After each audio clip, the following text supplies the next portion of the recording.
Majority of UFO sightings are reported within close proximity to U.S. military installations, leading skeptics to argue that UFOs aren't extraterrestrial spacecraft, but top-secret military hardware.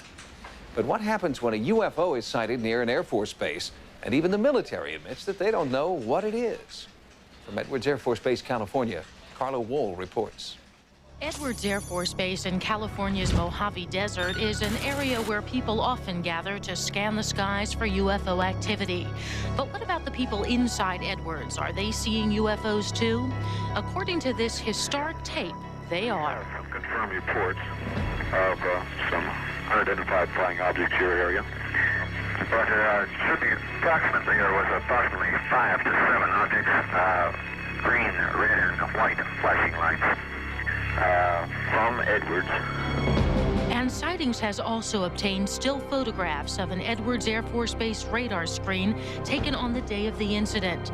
They clearly show radar returns from the unidentified objects. That's those 3 little dots out there, and I'll say that there are 3 definite objects. It's not weather, it's not clutter. It was 1965, the Cuban Missile Crisis still fresh in everyone's mind. The military was on constant alert for foreign intruders, but the Air Force was not expecting the kind of intruders who pierced the Edwards Shield on the night of October 7th. There are those who believe these visitors came from beyond our world, not to invade, but to make contact. This incident happened 30 years ago, and back then, these planes right here, these Blackbirds, were top secret. What's to say that this isn't what they saw that night up in the sky? Well, because these things don't glow. They're not made to be illuminated to be spotted. They're made not to be seen. Independent producer Sam Sherman has created a compelling audio documentary about that eerie night titled The Edwards Air Force Base Encounter. His source material was a confusing jumble of declassified Air Force tape, which covered hours of official military communication. The tapes have finally been declassified. Why did you decide to do something with them? I felt the public should know something about it. It's a subject that has been ridiculed for many years. I was stunned to find out that a squadron of 12 UFOs was over Edwards and that there was an alert status and that 5 other bases were involved and NORAD was involved. It shocked me. And Sherman pointed out that one of the biggest surprises revealed in the tapes was that Air Force bases like Edwards had assigned UFO officers. They didn't have any demon officers or leprechaun officers or angel officers for all the other paranormal subjects. They had UFO officers.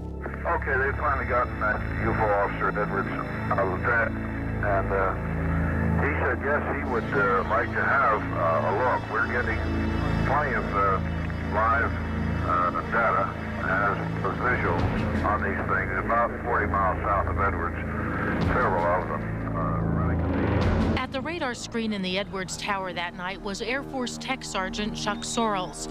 He's not spoken publicly about the incident for more than 30 years until now. Looking back now, what do you think it was? You've had 30 years to sort of think about it and wonder. I've thought about it on a lot of occasions. I know it was not an aircraft. I know it was not a helicopter. I know it was not a weather balloon. I know a lot of things it was not.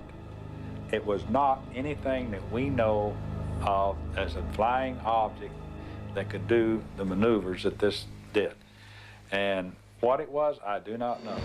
Soon after Sorrell started his shift, he alerted his superiors to the mysterious objects hovering and darting about the base. Objects shown on this Air Force photograph of his radar screen. The decision was made to scramble an F-106 alert bird. Edwards, do you still have any of these UFOs in sight? Yes. Okay, Tower, pick out one you want us to intercept, and we'll take a 0-1 in on him. The chase was on, but the pilot faced a formidable challenge. That thing is rising.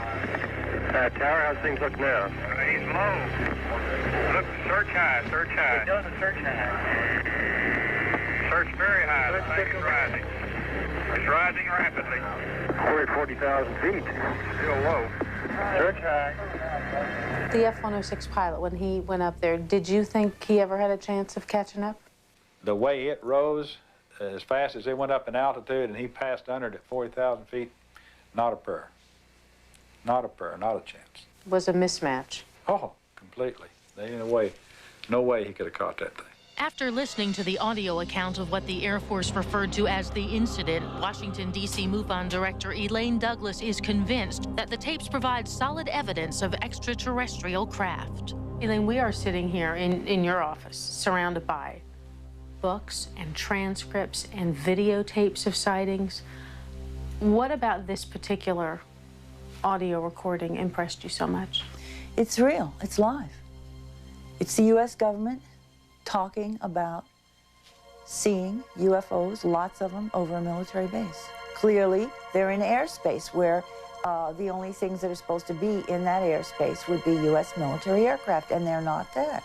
And because we have the tape record of it, we know that it really happened, and it cannot be denied by the U.S. government. Some people involved in the UFO community believe that these tapes, what happened to you that night, proves that UFOs exist. I don't dispute that, not in the least. I think what we're going to find out now, that the Cold War is over, that you're going to get more and more of these, what has been classified over the years, released, and they're going to be able to reach some kind of a conclusion as to what we have seen. Because sightings like these often lead to ridicule, Sorrells is relieved to learn after so many years that there are other eyewitnesses and hours of audio tape to back up his story. I don't like to be the only one saying these type things. There's one point on that tape that struck me, and it's when you said, I don't want to be the only one seeing this stuff. Yes. You know, if you're the only guy in the whole world that saw this thing, then how in the world is anybody going to believe you? You know, I mean, you're the crazy. But if you can get another half dozen people, it's not so bad. In fact, 700 international scientists and engineers were at Edwards that night. Many believe it was more than just a coincidence. They were there on Edwards for a conference at the time. And I've always kind of wondered, well, did they come there to put on a show for the scientists, or was they there trying to find out what the scientists were doing? I don't know. But it was just kind of strange that they decided to show up that night as opposed to some other night. Do you believe in UFOs, extraterrestrials? I think the possibility very strongly exists that, yes, there is something beyond what we know.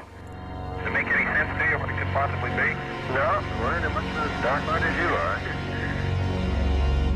When Sightings contacted the Air Force for official comment on the Edwards incident, our investigator was told only that the documents in this report are characteristic of Air Force documents of the period. Beyond that, they have no official comment on the case.